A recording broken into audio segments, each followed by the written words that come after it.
히브리서 8장 6절부터의 말씀입니다. 그러나 이제 그가 더 아름다운 직분을 얻으셨으니 이는 더 좋은 약속으로 세우신 더 좋은 언약의 중보시라. 저 첫 언약이 무음하였다면 둘째 것을 요구할 일이 없었느니와 저희를 허물하여 일렀으되 주께서 가라사대 볼지어다 날이 이르리니 내가 이스라엘 집과 유다 집으로 새 언약을 세우리라. 또 주께서 가라사대 내가 저희 열조들의 손을 잡고 애굽 땅에서 인도하여 내던 날에 저희와 세운 언약과 같지 아니하도다. 저희는 내 언약에 안에 있지 아니하므로 내가 저희를 돌아보지 아니하였노라. 또 주께서 가라사대 그날 후에 내가 이스라엘 집으로 세울 언약이 이것이니 내 법을 저희 생각에 두고 저희 마음에 이것을 기록하리라. 나는 저희에게 하나님이 되고 저희는 내게 백성이 되리라.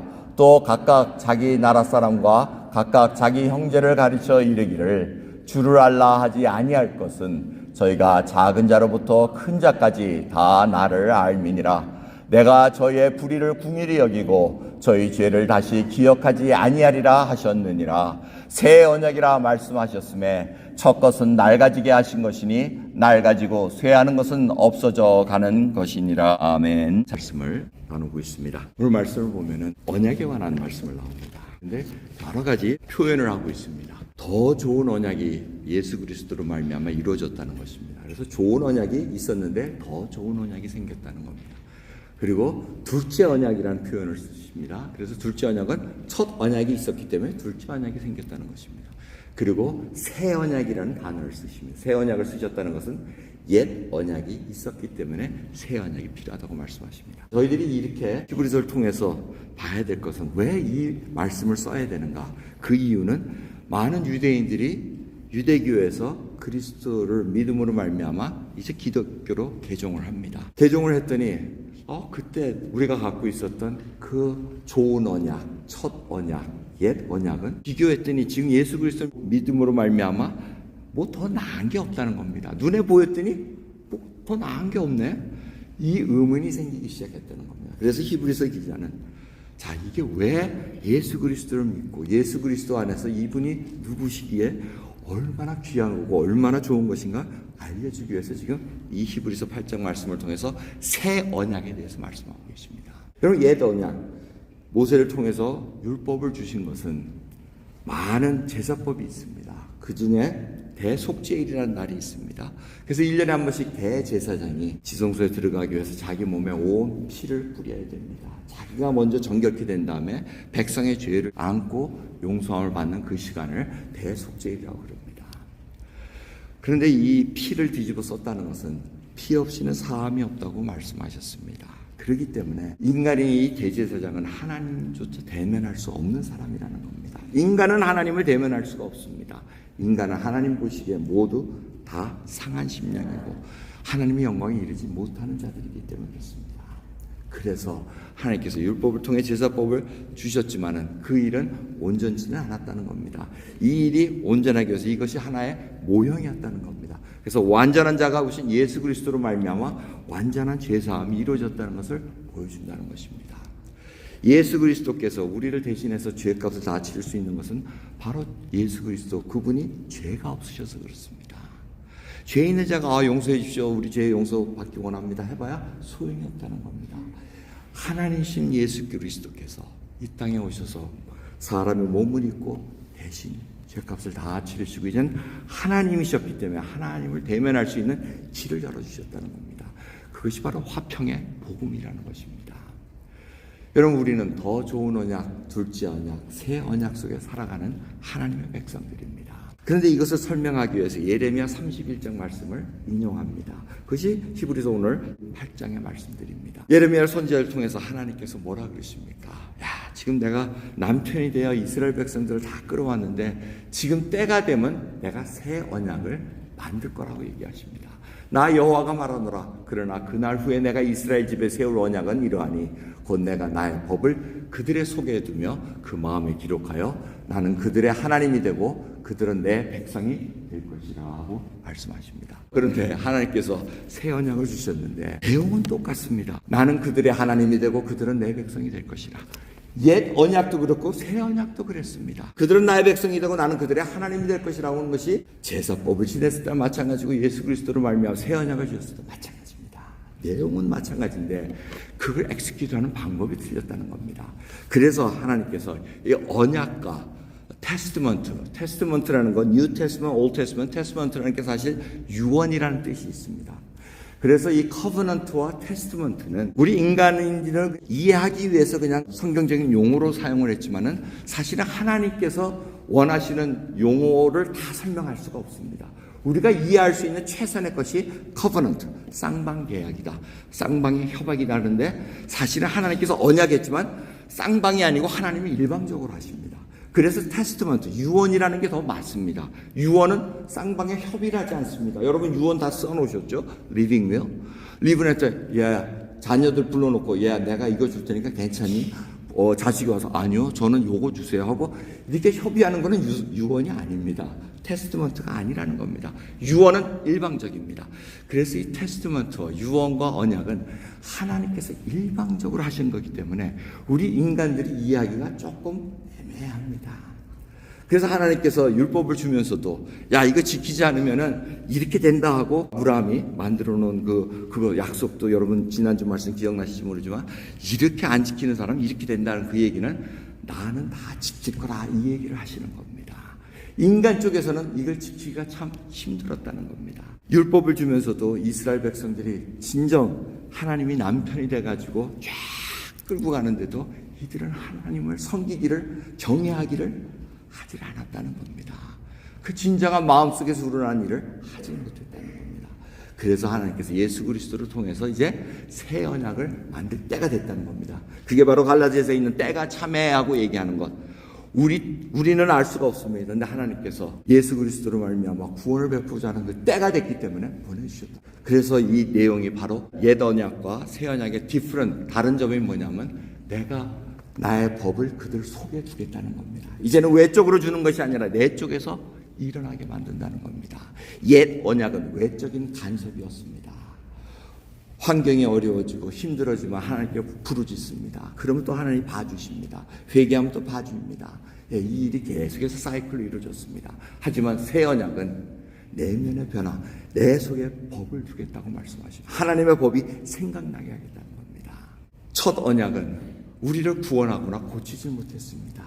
자꾸 보면서 율법은 내가 이거 할 수가 없는 사람이구나. 자꾸 율법을 나의 내면을 바라볼 수 있게 만드는데 그래서 하나님께 가야 되는데 그들은 그냥 행위로만 짐승 잡아가지고 피만 흘리면 다 해결되는 걸로 착각하고 살았습니다. 내가 이만큼 돈 들여가지고 짐승 사가지고 피를 뿌렸으니 하나님 이쁘게 봐주시겠지. 행위와 형식으로 흐르는 그러한 일 속에 하나님께서는 굉장히 마음이 아프셨다는 겁니다. 근데 새 언약은 내 속에 성령으로 말미암아 거듭난 영이 이제는 새 생명이 되어 willingly love 할 수 있는 정말 자발적으로 하나님을 경외하는 마음이 생기게 만드셨다는 겁니다. 이게 different, 차이점입니다. 강압적이 아닙니다. 억압적으로 본의에 순종해가지고 너는 내 말을 들어야 돼, 너는 나를 사랑해야 돼, 이것이 아니고 이제는 거듭난 백성들마다 하나님이 누군 걸 알게 합니다. 예수 그리스도로 말미암아 그분의 사랑이 어떤 것을 알게 합니다. 그래서 하나님을 사랑하게 만듭니다. 여러분 인간 생활하면서 마음속으로 정말 willingly 신뢰하고 willingly 사랑하고 자발적으로 정말 존경하고 사랑하면 다른 거 필요 없습니다. 문제는 거기까지 가는 데가 힘들다는 겁니다. 그 마음을 뺏기 위해서, 마음을 사기 위해서 뭐 물건도 사주고 뭣도 해주고 하는데 그게 다 하나님 보시기에는 내가 지금 나의 법을 내가 원하는 것을 이미 성령으로 말미암아 그 속에 넣어줬다는 겁니다. 여러분 우리가 왜 주일 예배에 참여를 합니까? 이 속에 정말 하나님 앞에 willingly 뭔가 하나님 앞에 사모하는 마음이 있어서 그렇습니다. 혹이라도 마음속에 정말 하나님 앞에 내가 뭘 받아서 오는 것이 아니라 이 주일 예배에 참여하는 것 자체가 벌써 마음속에 내면의 변화가 일어난다는 겁니다. 예수 그리스도를 구원자를 믿는 그 마음속에 이미 하나님을 사랑하는 마음속에 있는데 이게 옛 성품과 자꾸 갈등이 일으키니까 움직이지 못한다는 겁니다. 새 언약 안에서는 율법식으로 판단하지 않는다는 것을 기억하셔야 됩니다. 율법식으로 판단한다는 것은 율법을 지켰다 안 지켰답니다. 아, 간음했다 안 했다, 살인했다 안 했다. 그런데 그게 아니라는 건 여러분 잘 아시지 않습니까? 주님께서는 이미 마음마다 증오를 품은 자마다, 분노를 품은 자마다 다 살인한 자라고 얘기합니다. 그 율법을 지킬 사람이 아무도 없다는 겁니다. 그런데 우리가 예수 그리스도의 은혜로 구원을 받은 후에 우리가 율법식으로 흐르기가 쉽습니다. 교회에 나온다 안 나온다, 헌금한다 안 한다, 기도한다 안 한다, 성경 읽는다 안 읽는다, 이걸 가지고 자꾸 판단하려고 합니다. 그래서 자기의 의의가 드러나기 시작합니다. 나는 이만큼 희생적으로 하는데 하나님 이뻐 주실 거야, 잘 봐주실 거야. 그럼 그게 아니라는 것입니다. 성도는 내부로부터의 변화가 있어서 정말 시키지 않아도 이 하나님 앞에 그냥 말씀이 달고 말씀을 읽기를 원한다는 겁니다. 때로는 게을러서 안 읽을 수도 있습니다. 그런데 또 시간이 흐르니 하나님 말씀이 생각이 납니다. 그래서 펴봅니다. 그 눈물이 흐릅니다. 하나님 은혜입니다. 이게 바로 새 언약 속에 거듭난 백성으로 살아가는 하나님의 백성의 모습이라는 것입니다. 히브리서는 하나님의 백성으로 살아가는 모습이 어떤 걸 계속해서 보여주고 있습니다. 소구에서부터 하나님을 사모하기 때문에 우리가 예배에 참여하고 기도에 참여하고 성경을 읽고 봉사에 참여한다는 것입니다. 오늘도 이 예배 시간에 오시면서 교회 가면 목사 말씀도 재미없고, 왜 목사는 이렇게 유머도 못 섞어, 참 재미없어, 또 졸게 생겼구나, 그런 걸 알면서도 오세요. 참 대단하신 분들이에요. 그 왜 그러냐? 목사를 보지 않고 하나님을 보러 온 거예요. 그죠? 얼마나 감사해요. 제가 맨날 똑같은 얘기를 해도 여러분들이 치맥기가 있어가지고 저 말을 지난주에 했던가 헷갈릴 거예요. 근데 저는 또 하고 있어요. 또 예수 그리스도가 반성이십니다. 예수 그리스도의 은혜로. 근데 좋을 것을 알면서도 왜 예배에 참여하냐면 그 속에 사모하는 마음이 있어서 그렇습니다. 이것이 바로 하나님이 바라시는 새 언약의 백성들로 예수 그리스도로 말미암아 구원의 은혜를 베풀고 살아오게 한 길이라는 것입니다. 우리 마음 깊은 곳에서는 좋을 것을 알면서도 예배에 참여하는 이유는 깊은 곳에서 하나님을 만나지 않으면, 내가 하나님께 예배를 드리지 않으면 못 살겠기에, 살 수 없을 것 같아서 내가 하나님께 나옵니다. 이겁니다.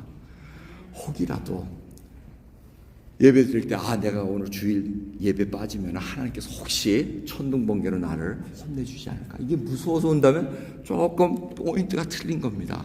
속에서 우러나서 하는 거. 옛날에 제가 신앙 할 때 그런 건 많이 했어요. 저도 골프를 옛날에 많이 좋아했어요. 집사 때 주일 예배 꼭 참여하고 골프 치러 갔어요. 골프가 그럼 잘 될 줄 알았는데 맨날 저 삑사리 나고, 참 이게 뭔가 이게 안 맞으면서도 괜히 하면은 의무감으로 했다, 이걸로 뚱치려고 애를 썼던 신앙의 그 여정도 있었습니다. 하지만 지금은 이제 목사가 되면 예배를 빠질 수가 없잖아요. 그죠? 그런데 이것이 하나님의 은혜입니다. 내가 지금 하나님 앞에 어떠한 자로 서 있는가, 내 내면에서 하나님을 진정으로 사랑하는가. 정말 오늘 찬송 40장 주 하나님 지으신 모든 성경, 정말 그 속에 정말 하나님을 찬양하는 그 찬양이 올려지기를 원한다는 겁니다. 여러분의 찬양이 하나님 앞에 상달되기를 원합니다. 의무적으로 하지 마시기 바랍니다. 때로는 제가 아주 익스트림 할 때는 그렇게 할 바에는 차라리 그냥 쉬십시오 할 적도 있었습니다. 근데 그렇게 얘기했다가 또 박살을 났어요. 그렇게 얘기하면 그나마 나오는데 안 나오지 않습니까? 뭐 그런 식으로 그래서 제가 그 얘기는 안 해요. 꼭 나오시기 바랍니다. 좋을 걸 알면서도 나오시기 바랍니다. 하나님께서 은혜를 베푸십니다. 문제는 하나님께서 내 마음 깊은 곳에 이미 하나님의 법을 심어 놓으셨습니다. 마음으로 믿어 입으로 시인했기 때문에, 마음으로 믿었다는 것은 우리 힘으로 할 수 없다는 겁니다. 하나님이 누군 것을 알았다는 겁니다. 그래서 하나님이 이 새 언약에는 그리스도의 영을 부어주시겠다고 얘기합니다. 에스겔서 36장 26절부터 보시면 새 영을 너희 속에 두고 새 마음을 너희에게 주되 너희 육신에서 굳은 마음을 제하여 부드러운 마음을 줄 것이며, 또 내 신을 너희 속에 두어 너희로 내 율례를 행하게 하리니 너희가 내 규례를 지켜 행할지니라 말씀하십니다. 하나님의 영이 계시기 때문에 우리의 그 악한 마음들이 이제는 부드러운 마음, 하나님께서 주신 새 영으로 말미암아 점점 자랍니다. 옛날에는 계속해서 남을 저주하고 증오하는 그 얘기가 나왔으나 구원받고 보니 그들이 궁일이 여겨지게 됩니다. 그래서 그 얘기를 안 합니다. 그리고 오히려 축복할 수 있는 그 기도로 바뀌게 됩니다. 이것이 내면의 변화가 일어났기 때문에 일어나는 겁니다. 문제는 우리가 그걸 알면서 혹이라도 내가 증오만 하나님 앞에 내가 벌받지 않을까? 이것 때문에 안 한다면 이것도 율법주의로 또 빠지는 겁니다. 굉장히 우리는 아슬아슬한 상황 속에서 주님을 모시고 살아갑니다. 하지만 진정 내 내면에 그 거듭난 영이 하나님을 찬양하고 사랑하는 마음이 점점 자라나면 예수 그리스도의 성품을 닮아가게 돼 있다고 말씀하시는 것입니다. 그런즉 하나님이 우리가 주 예수 그리스도를 믿을 때 주신 것과 같은 선물을 너희에게도 주셨으니 내가 누구간데 하나님을 능히 맡겠느냐. 사도행전 11장 17절 베드로가 예루살렘 그 사도들에게 말하는 겁니다. 이방인 고넬료 그 집안에 성령이 내렸습니다. 그들이 은혜를 받고 같은 하나님의 백성이 되었습니다. 이 얘기를 하고 있습니다. 내가 누구간데 하나님이 하신 일을 내가 구원은 누가 받고 안 받고 이런 거를 할 수가 있겠습니까? 그 얘기를 하고 있는 겁니다. 이 얘기가 왜 나오냐면 베드로가 유대인으로서 이방인이 구원받는 것에 대해서 철저하게 싫어했던 사람입니다. 우리 선민들을 선택된 백성은 이방인하고는 틀려 하고 항상 생각하고 있었습니다. 예루살렘의 교회들이 그런 선입견을 갖고 있었습니다. 그들이 갖고 있는 가치관을 갖고 있었습니다. 근데 그것을 바꾸기 위해서는 하나님께서 부단하게 성령의 역사하심으로 보여주고 있었다는 것입니다. 여러분, 우리도 예수 그리스도 믿기 전에 많은 선입관과 가치관을 갖고 살아왔습니다. 세상에 속한 가치관으로 살아왔습니다. 때로는 그것이 작용될 때가 있습니다. 하나님 앞에 영광을 돌리기 위해서는 세상 속에서도 잘 돼야 된다는 어떤 이상한 가치관을 갖고 살아갑니다. 하지만 우리가 망하더라도 하나님의 영광이 가린다는 그 생각이 아니라 정말 하나님께서 나를 통해서 내 내면에 혹이라도 하나님 보시기에 추한 것이 있다면 이것을 깨끗하게 지금 정리시켜 주시구나. 이걸 생각해 봐야 됩니다. 세상의 잣대로 여러분이 점수 매겨진다고 생각하지 마시기 바랍니다. 지금도 하나님께서는 우리를 점수 매기고 계십니다. 세상이 우리를 점수 매기는 것이 아니라 하나님이 우리를 점수 매기고 계십니다. 그 점수는 저도 모릅니다. 여러분들, 이 행동 하나하나가 내 내면에서 하나님 앞에 어떻게 변하고 있는가 그것을 살펴봐야 됩니다. 그래서 예수님께서 오늘 우리가 매달 세 번째 주에는 이 성찬을 합니다. 주님께서 말씀하십니다. 고린도전서 11장 사도 바울을 통해서 주님께서 이 잔은 내 피로 세운 새 언약이니 이것을 행하여 마실 때마다 나를 기념하라 하셨습니다. 너희가 이 떡을 먹으며 이 잔을 마실 때마다 주의 죽으심을 모실 때까지 전하는 것이니라고 말씀하십니다. 이 떡과 잔을 마시는 것은 내가 세상에서 잘 되기 위해서, 내 건강을 되찾기 위해서, 이것이 목적이 아니고 주의 죽으심을 모실 때까지 전하는 것입니다. 이 복음을 전한다는 것, 귀한 사명을 우리에게 주셨다는 겁니다. 여러분, 그 초점에서 벗어나지 마시기 바랍니다. 사람이 자기를 살피고 그 후에야 이 떡을 먹고 이 잔을 마셔야 된다고 얘기합니다. 그냥 떨렁 마시고 먹는 것이 아니라 자기 익셈, 자기를 살핀다는 건 자기를 돌아봐야 된다는 겁니다. 내 내면에 하나님께서 지금 법을 심어 놓으셨고 그 법을 willingly 준행할 수 있게 만들어 주셨는데 내가 그걸 과연 하고 있는가? 그걸 살펴보라고 말씀하십니다. 귀한 시간입니다.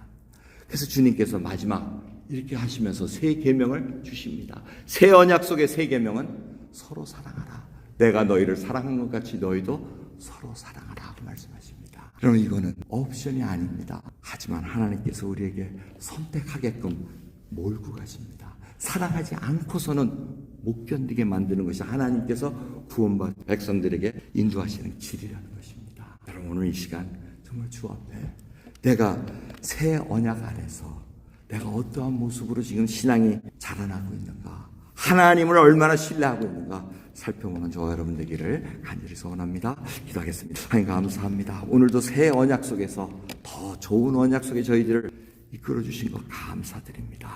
하나님, 진정으로 저희들을 구원 베풀어 주신 그 은혜를 어찌 갚을 수가 있겠나이까. 갚는 것이 아니라 그 안에서 저희들이 하나님의 뜻을 밝게 할 수 있도록 주를 사랑할 수 있는 그 믿음으로 자라게 해 주옵소서. 감사드리며 우리 예수 그리스도의 이름으로 기도드립니다. 아멘.